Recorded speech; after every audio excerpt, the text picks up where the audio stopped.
அவர் யாரோட இருக்கிறான்னு தெரிஞ்சுக்கிட்டு ஏங்க எல்லாம் ஆட்சியும் முடிய போகுது, அவர் மேல நடவடிக்கை எடுத்து என்ன பண்றது, என்ன பயன்? ஆக அவர் யாரோடு இருந்தார் உங்களுக்கு நன்றாக தெரியும். அவர் யாரோடு சேர்ந்திருக்கான்னு உங்களுக்கு தெரியும், யாருக்கு ஆதரவா செயல்பட்டு இருக்கான்னு தெரியும். இதையெல்லாம் தெரிஞ்சுக்கிட்டு இந்த கேள்வி எங்க நேரத்தை கேட்கறீங்களா?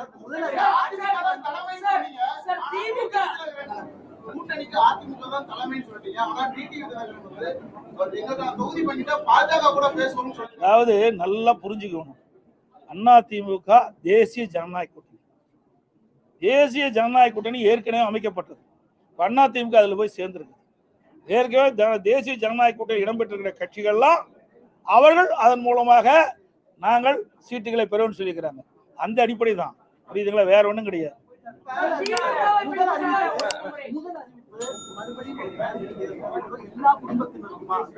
இது சார் நான் தான் தெளிவுக்கு, அதாவது எல்லா குடும்ப அதை பாரு, குடும்ப இதிலே தெளிவா பாருங்க.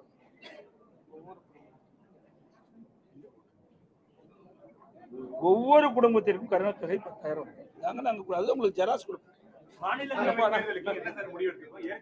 அதெல்லாம் எங்களுடைய ஆட்சி மன்றங்களுக்கு கூடி அதற்கு தகுந்த முடிவு எடுக்கும் சார். அதான் சொன்னேன், ஆட்சி மன்ற குழு அதை கூடி அதற்குண்டான முடிவு எடுத்து அறிவிக்கப்படும்.